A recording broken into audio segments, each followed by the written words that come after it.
कहते हैं मात पिता मिल जावेंगे 184 माँ, और वही सतगुरु सेवा और बंदगी ये फेर मिलन की ना। परमात्मा कबीर जी ये पूर्ण परमेश्वर हैं, सर्व सृष्टि रचनहार हैं। इस परमेश्वर की जानकारी हमें अभी तक नहीं थी जब तक हमने ये तत्व ज्ञान नहीं सुना था। इस कारण से हम अपनी अपनी डफली बजा रहे थे। परमेश्वर ने आकर के हमें अपनी जानकारी आप ही बताई। इस ज्ञान से पहले हम क्या कहा करते, भाई कोई कहे हमारा राम बड़ा है, कोई कहे हमारा राम बड़ा है, कोई कहे खुदाई रे, कोई कहे ईसा मसीह बड़ा है, कोई कहे ईसा मसीह बड़ा है। ये तो बाटा रहे लगाई रे, कोई कहे हमारा राम बड़ा है, कोई कहे खुदाई रे, कोई कहे ईसा मसीह बड़ा है। ये तो बाटा रहे लगाई रे, कि कोई तो कहे हमारा रामचंद्र जी, श्री रामचंद्र जी पुत्र दशरथ ये पूर्ण परमात्मा है, ये कोई ये कहता है, और कोई कहता खुदा बड़ा है, और कोई कहते हैं ईसा मसीह बड़ा है। ये तो डिवाइड किए बैठे भगवान को। तो परमात्मा ने आकर के अपना ज्ञान आप पे बताया, आप पे आरती आप पे साजय, आप पे किंगर आप पे बाजय, आप पे ताल झांझ झनकारा, आप नचे आप देखण हारा।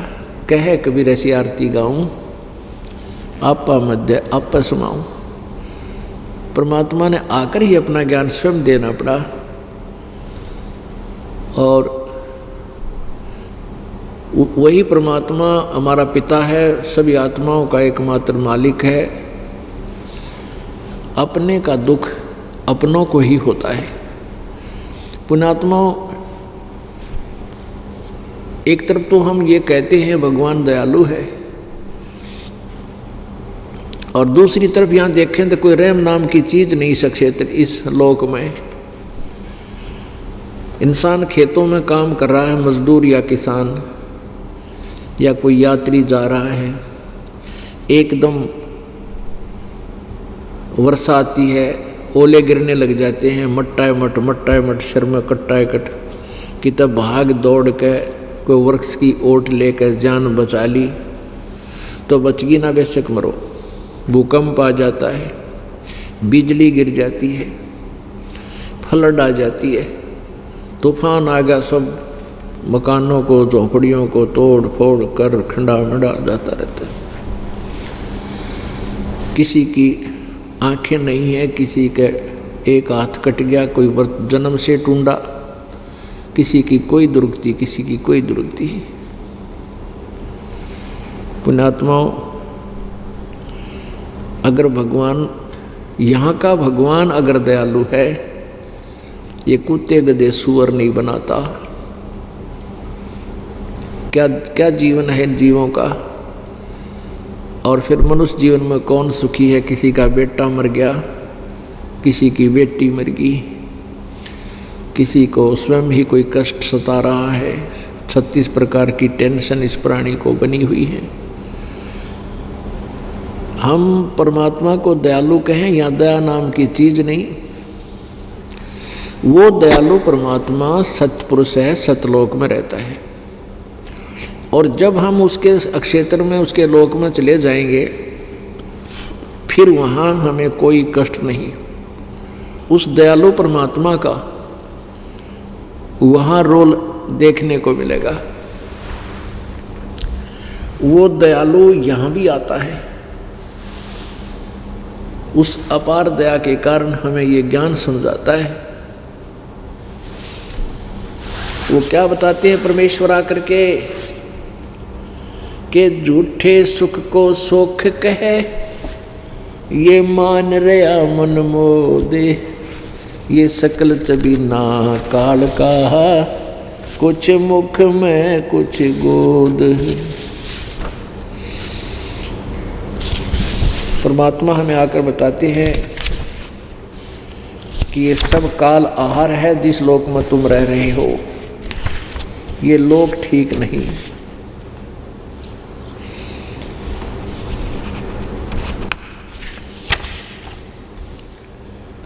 तुम इस सुख, यहाँ के सुख को सुख मान बैठे हो, ये आप जी की बहुत बड़ी भूल है। क्या बताते हैं परमात्मा, झूठे इस सुख को तुम सुख मान बैठे हो। कौन से सुख को? थोड़ी सी संपत्ति हो जा इस नकली लोक की, और एक बेटा एक बेटी, एक कार हो जाए कोठी, फिर कति भगवान की जरूरत नहीं। हम इतना सोच बैठते हैं। और कार कोठी होगी तो रोजगार भी उसका अच्छा होगा। परमात्मा कहते हैं फिर वो व्यक्ति परमात्मा से दूर हो जाता। माया का सबसे बड़ा अवगुण ये है कि वो भगवान से दूर करती है। ये जो नकली सुख हमें मिलता है, इसके विषय में परमात्मा कहते हैं, क्योंकि वो प्रत्येक युग में एक ऐसा जीवन जीते हैं जैसे एक दास भक्त होता है। और वो रहते इसलिए हैं, एक जीवन ऐसा पूरा जीवन ऐसा व्यतीत करते हैं, वो इसलिए करते हैं कि आने वाले समय में मेरी पुण्यात्मा मेरा अनुसरण करके अपना रोजी रोटी जैसा ही जितना ही कमावें, बाकी समय भगवान के भजन और उसकी जो है ना सेवा में लगावें। हम अधिक समय अपने पेट के लिए लगाते हैं, परमात्मा के लिए हमारे पास समय नहीं। उसके लिए भगवान परमेश्वर आपा आकर बताते हैं कि इसे सुख के पत्थर पड़ो, इसे सुख के आग लगो, जिस तर नाम हृदय ते जावे, और बलिहारी व दुख के जो पल पल नाम रटावे। परमात्मा कहते हैं तुम ये मांगना है प्रभु, इतना सुख ना देना, इतना धन ना देना जिससे आपकी भूल पड़ जावे, आग लगे से सुख का जिससे जो भगवान न बुलावे, और बलिहारी उस दुख के इतना कष्ट भी दे के रखना मेरे प्रभु, ताकि तेरी याद बनी रहे, भूल ना बढ़े।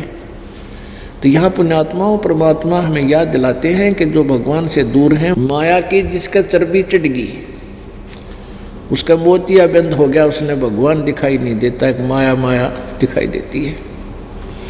उसके लिए परमात्मा कहते हैं राम नाम कड़ुआ लगे,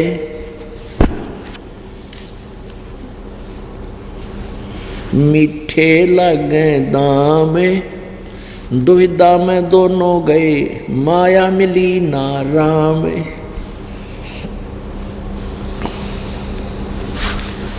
पुण्यात्मा वैसे तो ऐसे बहुत से उदाहरण हैं, कुछ एक उदाहरण ऐसे हैं जो हृदय में घर कर जाते हैं, और उनको याद करने से, उनके ऊपर विवेचन करने से हम परमात्मा की तरफ अधिक दृढ़ बनते हैं। एक मेरे पूज्य गुरुदेव जी का आश्रम है पंजाब प्रांत, जिला फिरोजपुर, और स्थान का धाम का नाम है तलवंडी भाई। तलवंडी भाई की ऐसा एक कस्बा है छोटा सा, बरवाले जितना ही है लगभग। तो वहाँ मेरे पूज्य गुरुदेव जी अधिक रहा करते थे। वहाँ एक आश्रम बना है उनका छोटा सा। उनके सतलोक गमन के बाद इस दास ने वहाँ सत्संग करना शुरू किया। सेकंड संडे को वहाँ सत्संग करके आते थे। तो वहाँ जब सत्संग करने हम गए, वहाँ क्या हुआ कि एक कोई वृद्ध व्यक्ति, कोई बुढ़िया की मृत्यु हो गई थी। किसके? हमारे गुरुदेव जी के शिष्यों के। और उनके कोई रिश्तेदार आया था शोक व्यक्त करने के लिए। शुक्र को आया था, शनिवार को वो 4 बजे से जाने लगा, शाम को चंडीगढ़ जाना था, सह परिवार था। तो उन भक्तों ने कहा कि आप आज रुको, रात को सुबह सत्संग होगा। गर्मियों से के दिन थे, उन्होंने कहा कि 9 बजे सत्संग शुरू हो जाएगा, 11 बजे तक समाप्त हो जाएगा, और संडे है, कल छुट्टी भी है, आप सत्संग सुन के जाइयो। देखना सत्संग एक न्यारी किस्म का सत्संग आपको सुनने को मिलेगा। तो वो कहने लगा मैं आज ज़रूरी जाऊंगा, क्योंकि कल एक पार्टी ने आना है जिससे मेरा एक अनुबंध होगा, एक एग्रीमेंट करना मैंने उनसे मेरे व्यवसाय का, और उसमें मुझे 5 लाख रुपए का बेनिफिट होगा। तो मैंने उनके रुकने की व्यवस्था करनी है, उनकी जलपान की व्यवस्था करवानी है। तो उन भक्तों ने कहा कि आप रुक जाओ, कल किस टाइम आएंगे? 1-1:30 बजे आएंगे, संडे को 1-1:30-2 बजे। तो 11 बजे सत्संग शुरू खत्म होगा, आप चलोगे, जो भी 3 घंटे का रास्ता है यहाँ से चंडीगढ़ का, 1-2 बजे पहुँच जाओगे, और 10 मिनट लेट हो जाए क्या बात है? तो कहने लगे नहीं, आपको नहीं मालूम, आपको नहीं पता मेरे व्यवसाय का, मैं नहीं रुक सकता, मुझे बहुत नुकसान हो जाएगा। अब ना मानने चले गए। अंबाला के पास एक बजरी का भरा हुआ ट्रक, लोडेड ट्रक, और खड़ा था, उसके पिछले चारों टायर निकाल रखे थे पिछले, और जैक लगा रखा था भरी बजरी का। और पूरा परिवार, 4 सदस्य थे घर के, लाला जी के। मारुति कार थी। अब वो तो नोट गिना था 5 लाख, आज से 10 साल पहले की बात है, सन 97 की बात से, बल्कि 13 साल हो गए। उसमें 5 लाख तक वो गणे हुआ करते, 20 लाख बराबर थे। तो वहाँ उस ट्रक के पीछे से और उसकी मारुति जा भिड़ी, उसके अंदर टक्कर मारी, वो जय कट गया। पहले तो मारुति की टक्कर लगते ही ख़त्म हो लिया होंगे वह, रही खई कसर, वो जैक हट गया एक तरफ, पूरा लोडेड ट्रक उनका ऊपर पड़ गया, और चारों के चारों मृत्यु को प्राप्त हो गए। जब हम वह सत्संग करने गए तब उनको पता जब लग लिया कि हम टेलीफोन दो रहे थे, कहा जी ऐसी दुर्घटना होगी। हम बहुत मना किया उनको, तुम आज़ाद रुक जाओ, और यह करड़ाई टल जाती उनकी। अब परमात्मा कहते हैं अब सिर पर धर ले, उन 5 लाख के एग्रीमेंट ने सिर पर धर कर ना चले, ना वो शरीर रहा, ना वह कोठी रही, और ना परिवार रहा। पुण्यात्माओं, सौभाग्य तुम्हारा ये बातें आपको सुनने को मिल रही हैं। अगर परमात्मा हमारे साथ ना हो, कबीर जी की आपके ऊपर कृपा ना हो, ये बातें कान्ना पर घटाड़ते हम, क्योंकि परमात्मा आपके साथ रह करके आपको इस आत्मा को मालिक में लगाता है। और यदि आप सतगुरु से ना जुड़े होते तो ये बातें 100 बार सुने और कान्ना पर घटाड़े, उससे आगे में साथ जले। अब कलेजा हिल जाता है पुण्यात्मा का, क्योंकि मन को साइड कर देता है भगवान, और मन हमें यहाँ रोके रखने का पूरा एजेंट है। ये एक बार तो आत्मा दुख पाती है, फिर भलो देता है इसको, होता है चलता रहता, चलो चलो ऐसे करेंगे। तो यहाँ परमेश्वर बताते हैं राम नाम कड़वा लगे, मीठे लागे दाम, दुविधा में दोनों गए, माया मिली नाराम। तो पुण्यात्माओं, इन बातों को परमेश्वर ही आकर हमें बताता है कि तुम जिस वस्तु को अपना मान बैठे, ये तेरा नहीं है। जिसको तू अपना कहे, ये तेरा नहीं गंवार, उल्ट अपूठी बहेगी तेरी अपनी तलवार। यानी जो माया जोड़ के तने कार कोठी बना ली, ये तेरे दुश्मन बनेंगे एक दिन। अब वह माया दुश्मन बन गई, वह कार ले डूबी सारे ने। कहीं मकान के मकान भूकंप में गिर जाते हैं, कोई और कारण से, यानी इस जीव की दुर्गति वो काल करता रहता है। परमेश्वर आकर ही हमें ज्ञान कराते हैं कि जो साधनाएं तुम कर रहे हो ये भी ठीक को न। पुण्यात्माओं, जो ज्ञान आपको दिया जाता है, इसको हृदय की किसी विशेष इंपॉर्टेंट कोठड़ी में नोट कर लिया करो। जो अन्य साधना भी हम करते हैं वो भी हमें लाभ नहीं देती। गीता जी अध्याय नंबर 16 के श्लोक नंबर 23 में लिखा है कि शास्त्र विधि को त्याग कर जो मनमाना आचरण करते हैं, मनमानी पूजाएं करते हैं, उनको न तो कोई सुख होता है, ना कोई गति होती है, ना कोई सिद्धि प्राप्त होती है, अर्थात यूजलेस। रोहतक शहर में एक फाइनेंसर था और उससे हमारे एक भक्त ने कोई गाड़ी फाइनेंस कराई थी, प्राइवेट फाइनेंसर था। वो मिगलानी सब कास्ट थी, गोत्र था उसका, मिगलानी परिवार था। उसका एक लड़का तो फाइनेंसर बढ़िया काम चला रखा, फाइनेंसर में ब्याज पे पैसे देवे और ठोक के ब्याज लेवे। और दूसरा पुत्र जज सेलेक्ट हो गया और पुत्र की पुत्रवधू भी जज लाग रही।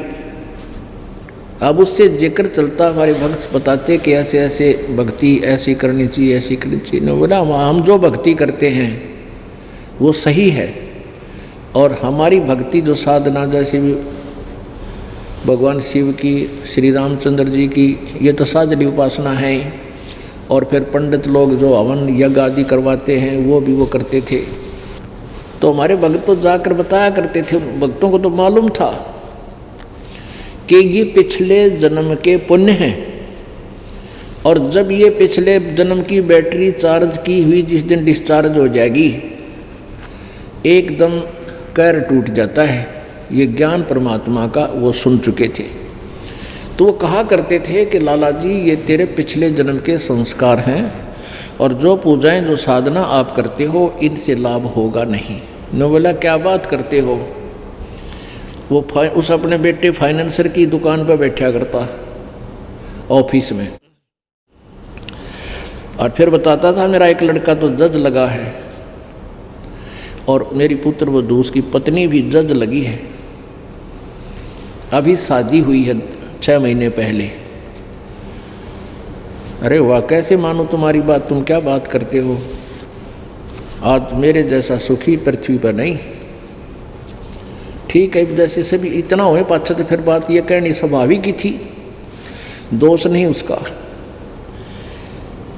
फिर कुछ 1 वर्ष, मेरे ख्याल 6 महीना पीछे क्या हुआ कि उसने एक अपना धार्मिक अनुष्ठान करवाया, एक अपना गुरुजी बुला के। उसने जो भी क्रिया करी, हवन किया,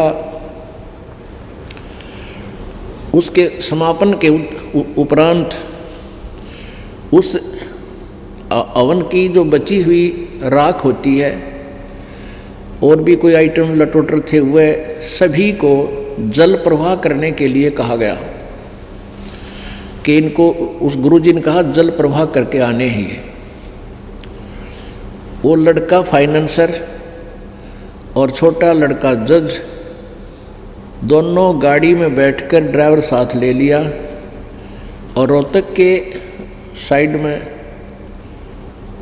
इधर दिल्ली साइड में जवाहरलाल नेहरू कैनाल है, उसमें वो अच्छी लंबी चौड़ी गहरी है, उसमें जाकर वो जल प्रवाह करने लग गए।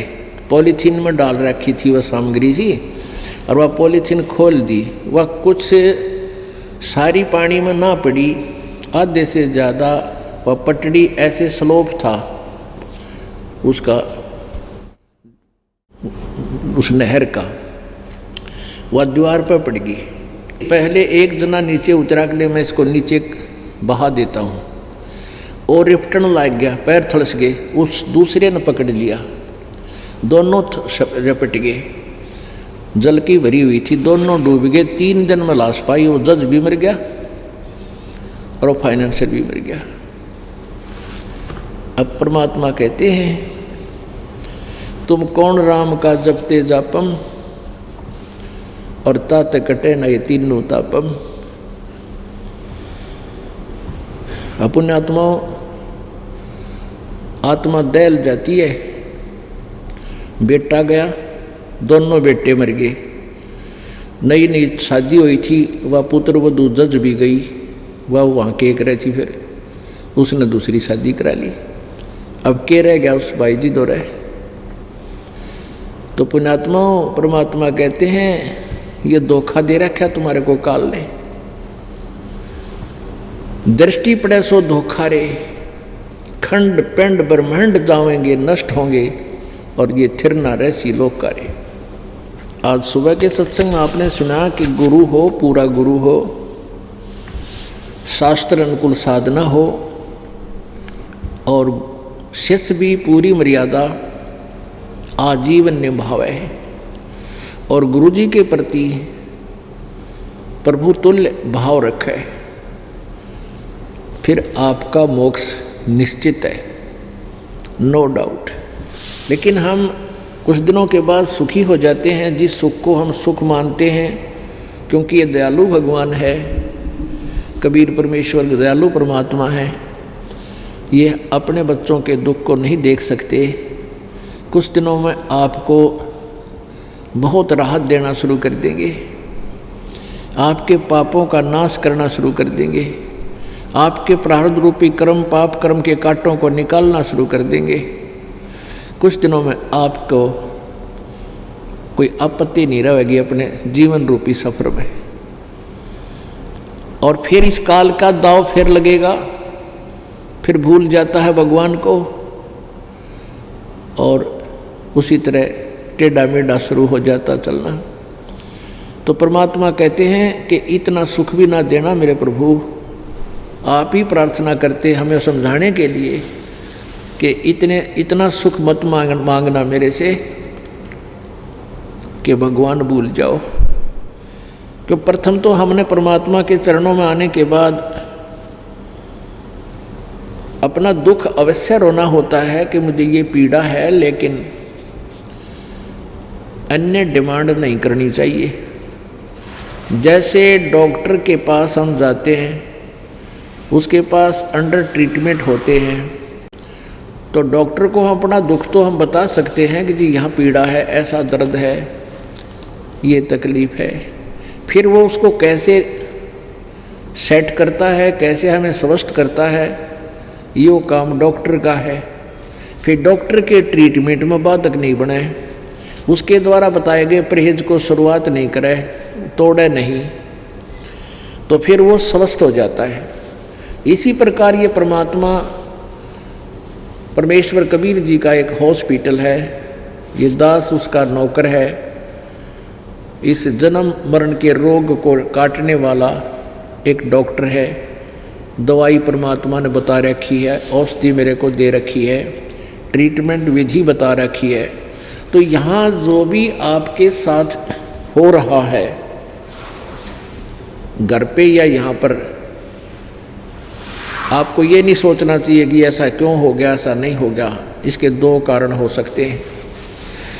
यदि आपको कष्ट रहा है तो गॉड गिवन है, इतना कष्ट चाहिए हमारे को ताकि भगवान की भूल ना पड़े। और कष्ट आपको अधिक बढ़ गया है तो आपका नाम खंड हो गया है, आपने डॉक्टर की मर्यादा निभाई नहीं है, जिस कारण से आपको पीड़ा बढ़ी है, वैसे नहीं बढ़ सकती।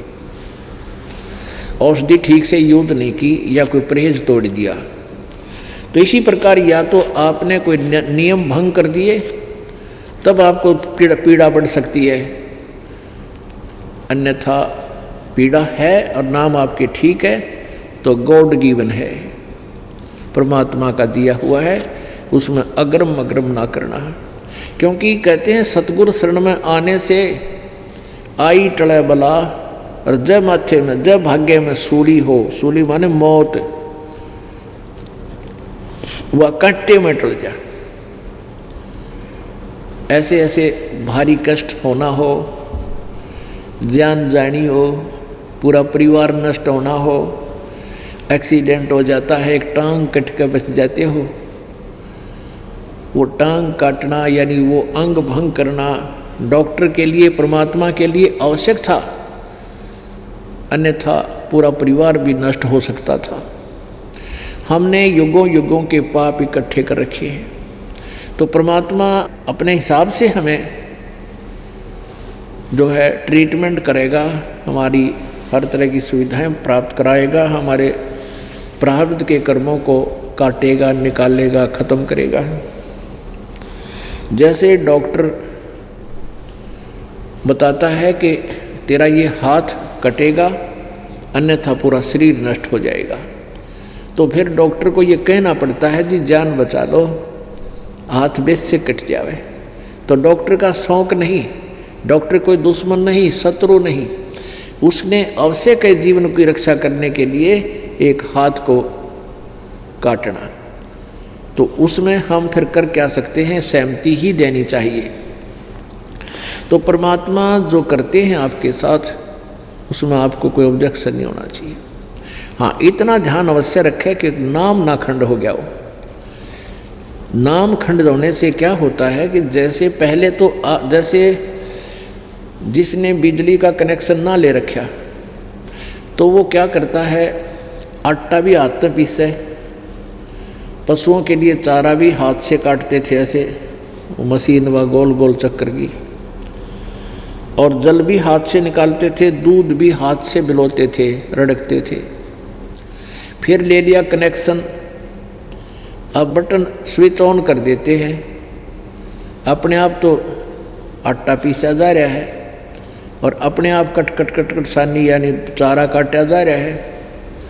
बटन दाब दिया, अपने आप मोटर सुर सुर करके नलका पानी का जो है ना बाल्टी भर देती है। और आपकी नालायकीतें गलतीतें बिजली बोर्ड का बिल ना भरने से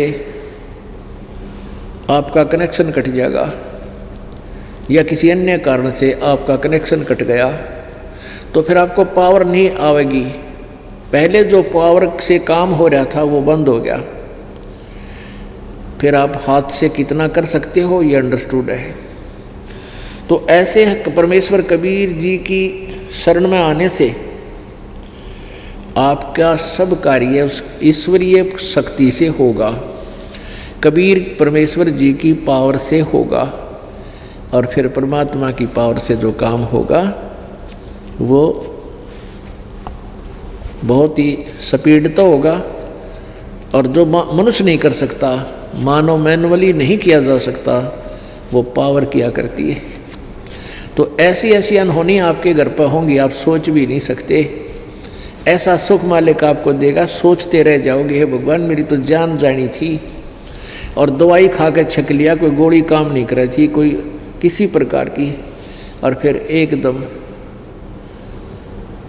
वैसे ही आपको ठीक कर देता परमात्मा।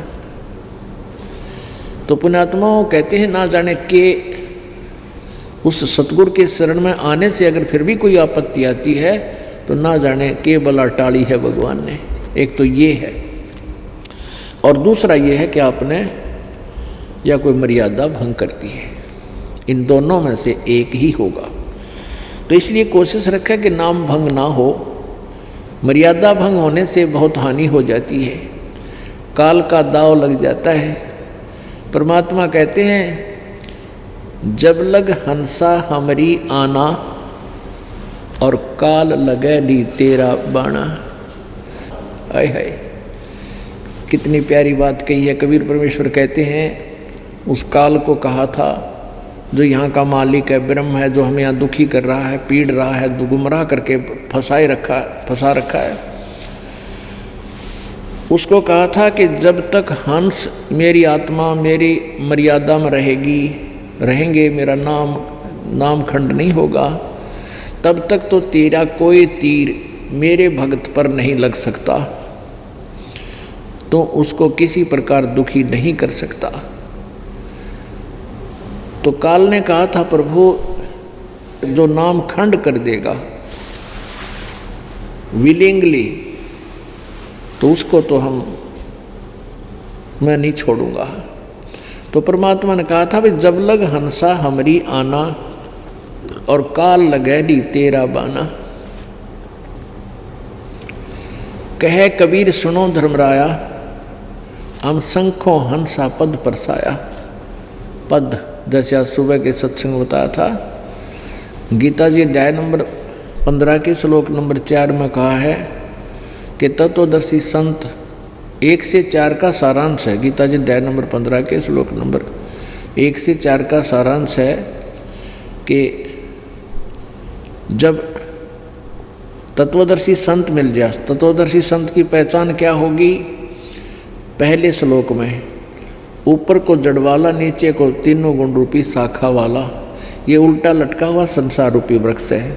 जो संत इसको सभी भागों सहित जानता है वह सवेदवित, वो तत्वदर्शी संत है, वेद के तात्पर्य को जानने वाला है। फिर तीसरे और चौथे श्लोक में कहा है कि उस तत्वदर्शी संत की प्राप्ति के उपरांत इस उलझी हुई नौमन सूत की गुत्थी को काट कर, किसने? उस तत्व ज्ञान रूपी शस्त्र से काटकर, अर्थात तत्व ज्ञान से समझकर, उस तत्व ज्ञान से परिचित होने के पश्चात, उसके पश्चात उस परमात्मा के, परमेश्वर के परम पद की खोज करनी चाहिए, जहाँ जाने के बाद ये प्राणी फिर कभी लौटकर संसार में नहीं आता। उस पद की प्राप्ति करनी चाहिए, उस अमर पद की। परमेश्वर की वाणी में है कि सतगुरु मिले तो इच्छा मिटे, पद मिल पदे समाना। पद माने पद्धति, यहाँ पद मिल पदे समाना। पद माने पद्धति, पद्धति माने वे ऑफ वर्शिप, पूजा की विधि अकॉर्डिंग टू द शास्त्र, शास्त्र अनुकूल साधना पद्धति। और वो सही पद्धति पूर्ण संत से मिलने के बाद पद मिल पदे समाना, उस अमर पद की प्राप्ति करोगे। अमर पद, पद माने पदवी, उस अमर पदवी यानी कभी ना मरने वाले हंस की पदवी सतलोक में तुम प्राप्त करोगे। फिर कहते हैं उसके पश्चात उस परमेश्वर के उस पद की, अमर पद की प्राप्ति करनी चाहिए, खोज करनी चाहिए उसकी किस प्रकार वो मिले अमर पद यानी पूर्ण मोक्ष। तो यहाँ परमात्मा कहते हैं, कह कबीर सुनो धर्मराया, हम शंखों हंसा पद परसाया। शंखों हंसों को हमने वो परम पद मिला दिया। जिन लीना हमरा परवाना, सो हंसा हम किए अमाना। जिस प्यारी आत्मा ने हमारे से ये नाम ले लिया, परवाना, ये लाइसेंस ले लिया, यानी ये एक आइडेंटिटी कार्ड ले लिया, उसके निकट फिर कोई नहीं आता। ये वीआईपी कार्ड समझ लो। परमेश्वर का सच्चा नाम जिसको प्राप्त हो जाता है विधिवत। जिन लीना हमरा परवाना, सो हंसा हम किए अमाना। कहे कबीर सुनो धर्मराया, हम शंखा हंसा पद परसाया। जब लग हंसा हमरी आना, काल लगे ना तेरा बाना।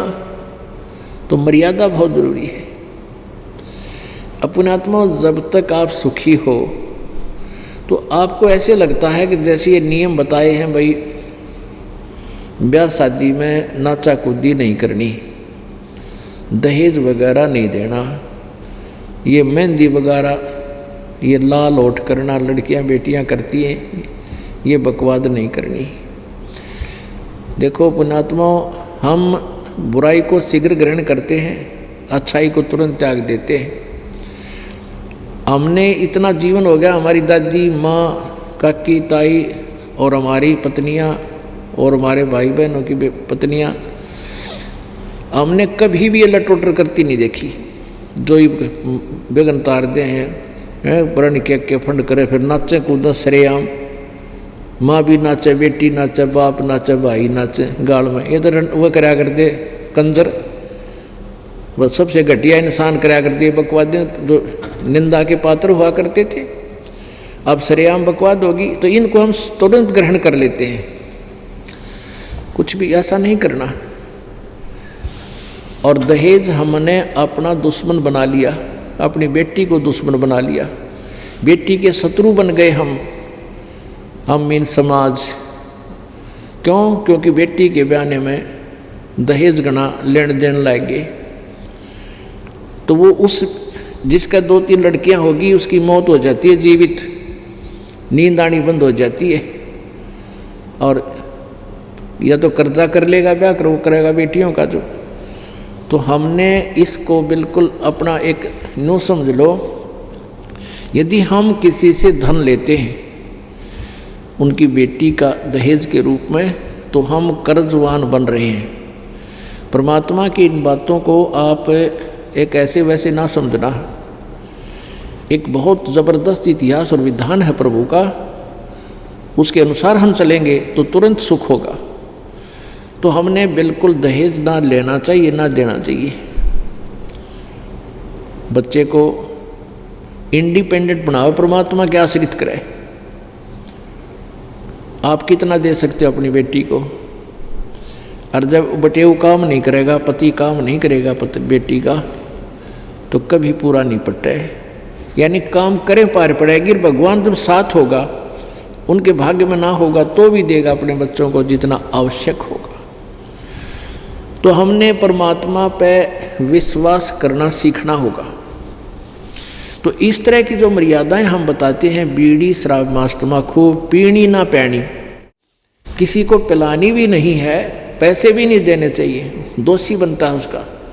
क्योंकि शराब, मांस, तम्बाकू यानी चरस, यानी कोई भी नशीली वस्तु जो मानव जीवन का आहार नहीं है, उसके लिए सहयोग देना भी परमात्मा के मार्ग में पाप है। जैसे कोई किसी के चोरी करने जाता है और कोई उसको साथ जाता है, या कोई टॉर्च दे देता है, उसने मांग ली, टॉर्च दिए और वो चोरी करता है, तो दोनों पकड़े जाते हैं, दोनों को दोष लगता है, सजा होती है कि उसने सहयोग दिया। तो इस प्रकार हमने न तो किसी को बीड़ी, शराब, मांस, तम्बाकू, बरका हुक्का, बीड़ी का बंडल उठा के भी नहीं पकड़ाना है, ले उसके बीड़ी लगाने के लिए माचिस भी नहीं देनी आपने। ये बहुत बड़ा दुर्गुण है समाज में, जो है बहुत बड़ा अवगुण लग गया। ये इसको हटाना है, हमारी भक्ति में बहुत बाधक है। फिर ना हमने कोई और पूजाएं करनी है, अन्य पूजाएं करते करते हमारी दुर्गति हो रही। अन्य पूजा करने वालों की अभी आपको इतिहास बताया, उजड़ गए कति बसे बसाए। तो पुण्यात्मा, उन साधनाओं ने के फूका जिसमें कोई आड्डा को नहीं, जिसका कोई सहारा नहीं, कोई ऐसी दुर्घटना बच नहीं सकती। तो इसलिए मना करते हैं कि उन भगवानों की पूजाओं से आपको केवल वर्क डन मिलेगा, जैसा कर्म करोगे वैसा ही फल मिलेगा। उस जैसे बुरा किया तो बुरा भी मिलेगा, अच्छा किया है तो अच्छा भी मिलेगा। यहाँ परमात्मा कहते हैं तुम्हें अच्छा तो मिलेगा, लेकिन जो बुरा तुमने कर लिया और आज्ञा नहीं करोगे, जिस दिन उपदेश ले लिया उसके बाद तुम्हें उस पाप का दंड भोगना नहीं पड़ेगा, अगर मर्यादा में रहोगे। अब क्या होता है, जो सुखी मानते हैं अपने आप को, दीक्षा भी ले ली, फिर भी लोक लाज में कोई ना कोई गलती कर देते हैं। और वो गलती कर देते हैं, गलती करने के बाद नाम टूट गया, फिर भी हानि को नहीं हो रही, उनको लाभ ही हो रहा है, क्योंकि उसके वो पिछले पुण्य चल रहे हैं, कोई पिछले जन्म के। अब वो ये सोचता है कि मैंने नाम नूम भी तोड़ रखा है, बीड़ी भी पी ली, हुक्का भी पीता हूँ, शराब की गुट्टी भी ला लेता हूँ, और मेरा कोई हानि नहीं हो रही। ऐसी हानि होगी, याद रखेगा। लेकिन अभी वो समय आया ना आसानी उनका। क्या होता है, जैसे ऐसा संयोग सज जाता है, जैसे किसी पुण्यात्मा दुखी आत्मा थी, नाम ले गया, वो मर्यादा बहुत निभाता है। दुखी आदमी घनी निभाओगा, जो सुख में नाम लेता है वो मटर गश्ती कर जाता है और फिर ऐसी चोट खाता है, हम भी देखते रह जाते हैं। भगवान इसी की गलती बन गई, आपके बच्चे पर ये इसको ऐसी हानि होगी। लेकिन फिर हमारा जो परमात्मा का विधान हमें याद है कि इसने अवश्य कोई ऐसी भयंकर गलती करी है जिसको, और उस समय क्या हो गया, जैसे एक गलती करता है, नाम भी ले रखा, कोई हानि नहीं हो रही, अभी वो आया नहीं है टाइम, उसका शुभ चल रहा है। अब जैसे किसी ने नाम ले लिया, सुख होने लग गए, फिर गलती कर दी, और वो सुख होने लगे थे उस दुखी को, उसके भाग्य में नहीं थे, गॉड गिवन थे। और परमात्मा का नाम कट जाने से, खंड होने से, वो गॉड गिवन यानी वो पावर का सहयोग खत्म हो गया, और फिर उधर से उस बुरे संयोग का आना हो गया। नाम टूटे पाछे फिर वह खत्म, करड़ी चोट मार जाएगा काल। अगर नाम रहेगा तो वो नहीं कर सकेगा उस हानि को जो नाम खंड होते ही कर देगा। और एक का नहीं कर रहा है क्योंकि उसका अभी संयोग ठीक चल रहा है, और जब उसका समय आएगा जब उसको देख लेना। तो इस प्रकार हमने इस मर्यादा को घना बहुत ही ज़्यादा महत्व देना है। जैसे सीता जी जंगल में थी, उधर से रावण का मामा मारीच एक स्वर्ण मृग बनकर, गोल्डन यानी सोने का हिरण बनकर, मृग बनकर, और सीता जी ने वहाँ एक बगीची सी ला रखी थी, फूल फाल की बाड़ी बोरी थी, उसको तोड़ने लग गया।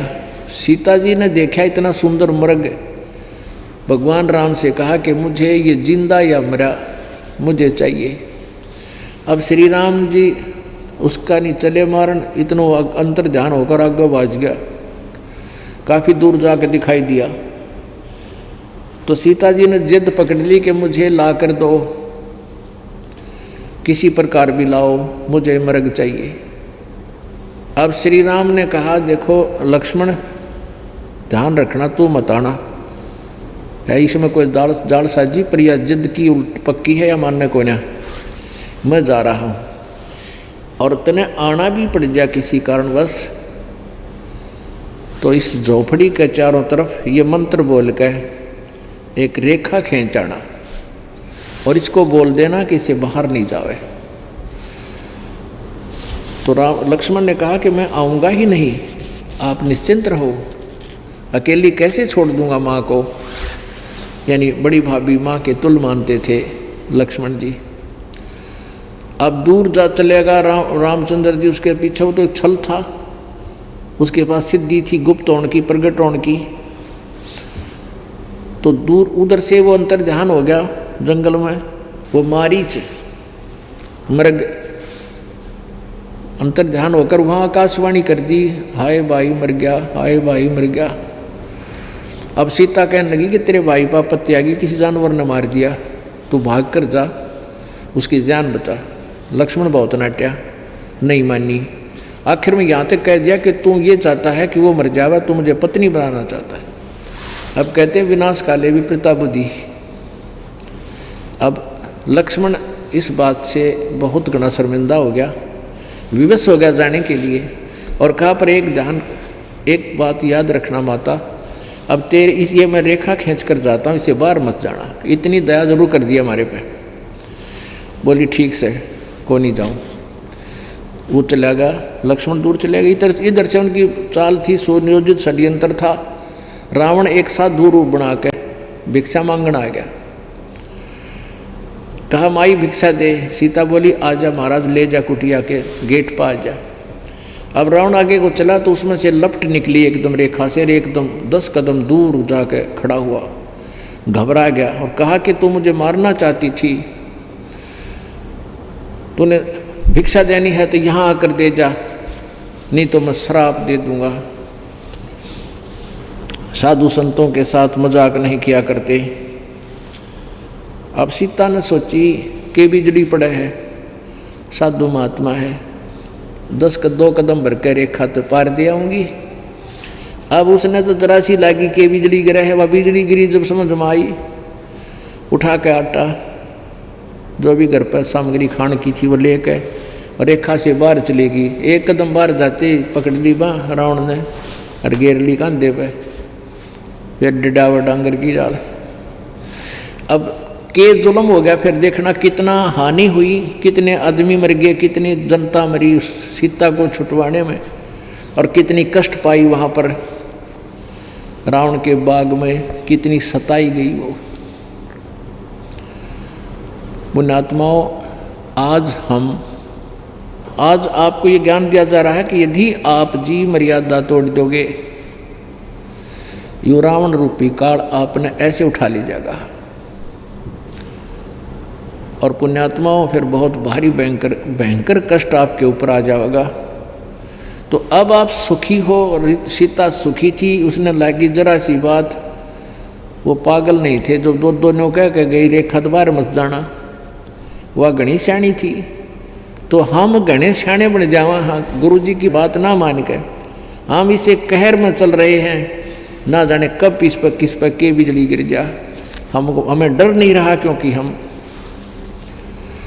इस माया के नशे में घड़े मदहोश हो गए। तो कबीर परमात्मा कहते हैं, कबीर ये माया अटपटी सब गट आन अड़ी, और किस किस न समझाऊं या कुआ भांग पड़ी। पुण्यात्माओं, सौभाग्य आपका ये सत्संग आपको सुनने को मिल रहा है, और धन्यवाद करो उस परम पिता परमेश्वर कबीर जी का, जिसकी आड़ में हम ये सत्संग सुना रहे हैं आपको। आप देख रहे हो जिस भी चैनल पर हम प्रार्थना करके इसको चलवाना चाहते हैं, ये काल के दूत तुरंत बंद करवा देते हैं और उन्हीं की पुस्तक दिखाते हैं। उन्हीं का दिया हुआ वो अज्ञान जो उन्होंने पुस्तक बना रखी है, जनता पढ़ रही है, हम उसी को पढ़ाते हैं कि ये ज्ञान ये दे रहे हैं, जिनका ज्ञान गलत है। और हमारे वेद शास्त्र सदग्रंथ ये बता रहे हैं ये सही है, इसको त्यागो, इसको ग्रहण करो। और पीछे के सांग करवा दिया काल ने, ये प्रेरणा करके क्रोथा कांड करवा दिया इन दुष्टों द्वारा, पाप के भागी हुआ बन गए। ये तो परमात्मा हमारे साथ है, इसलिए ये मार्ग चल रहा, ना काल इसने एक कदम नहीं चालन दे, वो पल पल पे साथ है। उसका वचन है परमात्मा का कि इस कलयुग में पूरे विश्व में ये ज्ञान होगा। मेरी आत्मा पुण्यात्मा उनको मैं पार करूँगा जो हमारे से जुड़ जाएंगी, जो नहीं जुड़ेंगी वो काल के कोलू में पड़ी रहेंगी, उनका दुर्भाग्य होगा। तो परमात्मा ये कहते हैं, जब लग हंसा हमरी आना, आन माने मर्यादा, और तब लग लगे निकाल तेरा बाणा। जब तक आप मालिक की वो लक्ष्मण रेखा समझ लो इन नियमों को, और आप जरा सी बात करते हो, ये दास रोज सुनता है यहाँ भक्तों से, कहते हैं जी मैंने ऐसे कर दिया, मैंने एक को आशीर्वाद दे दिया, मैं दुखी हो गया, मेरे ये तकलीफ होगी, वो तकलीफ फिर शुरू होगी। अरे तुम आशीर्वाद देने जोगे हो नहीं, तुम क्यों अपनी दुरुक्ति करवाओ हो? आप 4 पंप टायर में हवा के भरो हो हैं, और फिर उल्टा दूसरे में डालने की चेष्टा करते हो। अपने टायर ट्यूब में थे, दूसरे में हवा भरते, तुमने ना तुम्हारी गाड़ी चले ना उनकी चले। यदि कोई दुखी है, आपका मित्र है, रिश्तेदार है, परिजन है, उसको भी राम नाम का पंप दिला दो। ये यानी हवा भरण का अपना उससे भरवावे, यहाँ आवे, हम उसको एक ऐसी विधि पर बताएंगे जिससे वो भी सुखी होगा। इस राम नाम के पंप तो अपनी हवा भरे, दोनों की गाड़ी, दोनों का साइकिल चले। हम अपने साइकिल से, अपनी गाड़ी से, कार से यदि दूसरे की टायर में हवा भर देंगे तो दोनों कंडम। तो पुण्यात्माओं, आपके पास पुण्य नहीं रहे और आप एक दूसरे के सिर पर हाथ रखते हो, आपका आशीर्वाद दे रहे हो, तो आपके पुण्य उसमें प्रवेश हो रहे हैं। ईब जब तुम्हारे समझ में आ गई है, इसी नाला की करियो ना। पहले क्या होता था कि सतयुग त्रेता द्वापर में और कलयुग के प्रारंभ में अभी तक ये मर्यादा चली आ रही है कि बड़ा जो व्यक्ति, जो बड़ा भी बेटा होता है, उसी का साफा बांधा जाता, पाग बोल रहे हैं उसने। और कई ऐसे देखे जो पिताजी जादू तंत्र करता था, कोई झाड़ा झूड़ा लाया करता, वो अपने बेटे को आशीर्वाद दे गया, मरती आना फिर वो लान लग गया। यानी वो पिछले जन्म का पुण्यकर्मी प्राणी था, उसके थोड़े बहुत जंतर मंत्र तो किसी ने लाभ हो गया, फिर वो बेटे तो ही दे गया, वह सारी झाड़ी का चला गया, अब गधा बन गया। और वो बेटा फिर रही खी अपनी कुछ पिता की दी, उसने सारी बर्बाद करके आप पशु बन जाएगा।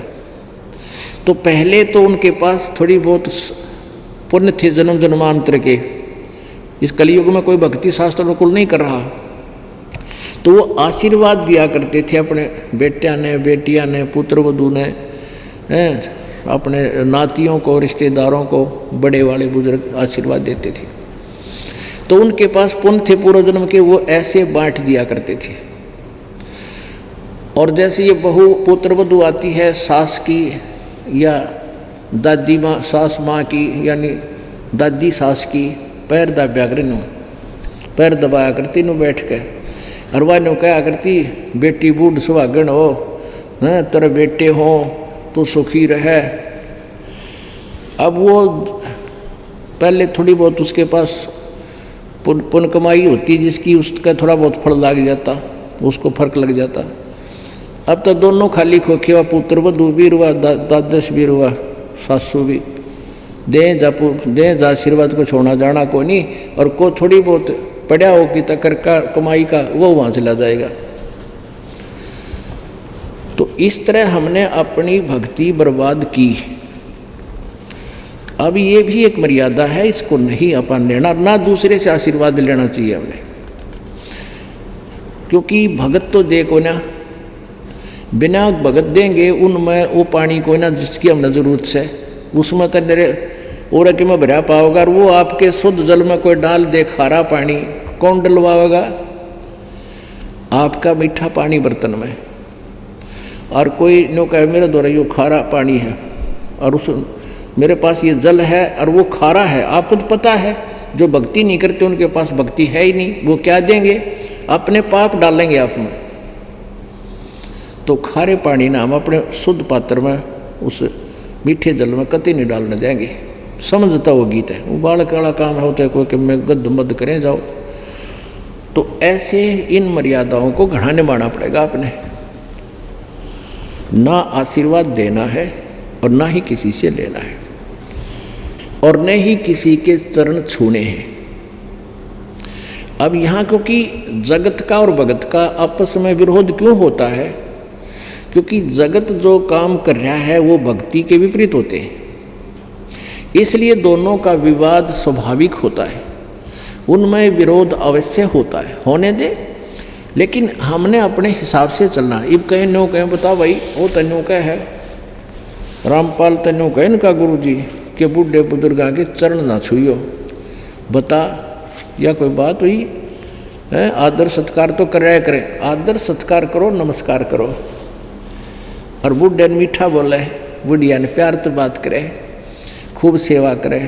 और यदि कोई बीमार हो जाता है, किसी के पैरों में, हाथ में, कमर में, सिर में दर्द है, चाहे छोटे को चाहे बड़े के, खूब पैर भी दबाओ उसके, एक पूजा के लिए नहीं, एक सेवा के लिए, एक कर्तव्य समझ के कि दुखी दर्द बीमार शुमार की और सेवा करना हमारा कर्तव्य है।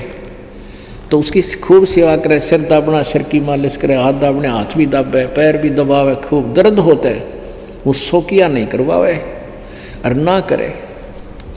तो पुण्यात्माओं, फिर हम समाज से थोड़े से हिचक जाते हैं, समाज से नहीं हिचकना चाहिए। मीराबाई का इतिहास आपके सामने है। मीराबाई पहले मंदिर में जाती थी, ठाकुरों की लड़की थी, और ठाकुर परिवार में अपनी जो है बेटी और पत्नियों को, औरतों को कोई भी घर से बाहर नहीं निकलने देता, अपनी शान माना करते। बाहर जा कोई किसी जगह यानी बिल्कुल वो जल खेतों यानी कुएं से जल भी खुद भर के लाया करते, अपनी बेटियों और पत्नियों को, औरतों को घर में रखा करते, बाहर कोई जाता बेइज्जती मान्या करती। उस समय मीराबाई मंदिर में जान लगी, जब उनको ज्ञान हुआ भक्ति का, सत्संग सुना किसी ने। अब मंदिर में जावे तो बहुत एतराज होने लग गया, सब कहने लगे ले बताया तो बेइज्जती करावेगी हैं, ठाकुरों की लड़की मंदिर में जावे इसने शर्म नहीं आती। वह नहीं मानी, घर क्या ने सोचा इसका ब्याह कर दिया, टंटा कट्टे शादी कर दी। शादी भी एक राजघराने में होगी, उसका पति जो एक छोटे से टुकड़े का राजा था। 4 साल शादी के बाद वो आदमी बहुत बढ़िया था, उसका पति नर्म आत्मा का था। राजा का आगे बोल रहे कौन है, तो वो फिर मंदिर में फिर भी जाती थी। उसने भी कह दिया कोई ना 1-2 नौकरानी साथ चली जाएगी, इसमें कोई डर नहीं। तो राजा के आदेश का आगे फिर कोई बकवाद भी ना करा कर, समाज भी गणेशी रोड़ा ना करा करता। वो मंदिर में जाया करती थी, उसने लोक लाज नहीं देखी, समाज की नहीं सुनी। तो मीराबाई सफल हुई। आज सबकी जुबान पर उस बहन बेटी का एक आदर से नाम लिया जाता है। और फिर क्या हुआ कि एक दिन सत्संग कबीर परमेश्वर जी और रविदास जी उसी नगरी में सत्संग कर रहे थे, जिस मंदिर में मीराबाई जाया करती थी। उसी मंदिर के रास्ते में एक स्थान, एक गरीब एक व्यक्ति का घर था। उसके आंगन में एक छोटा से, पहले वृक्ष बहुत हुआ थे, पेड़, उनके पेड़ों के नीचे कबीर परमात्मा सत्संग कर रहे थे, रविदास जी उनके साथ थे। तो वहाँ मीराबाई ने देखा जाते समय कि यहाँ कुछ व्यक्ति साधु भक्त बैठे हैं। तो उन्होंने सोचा पहले मंदिर में अपनी अर्चना कराती हूँ, पूजा करके आती हूँ, आके सत्संग इनके विचार सुनेंगे। कहते हैं भगत को संत दिख गया, ऐसा राम दिख गया। साधु कबीर साहब भी कहते हैं साधु दर्शन राम का मुख पर बसे सुहाग, और दर्श उन्हीं को होते हैं जिनके पूर्ण भाग।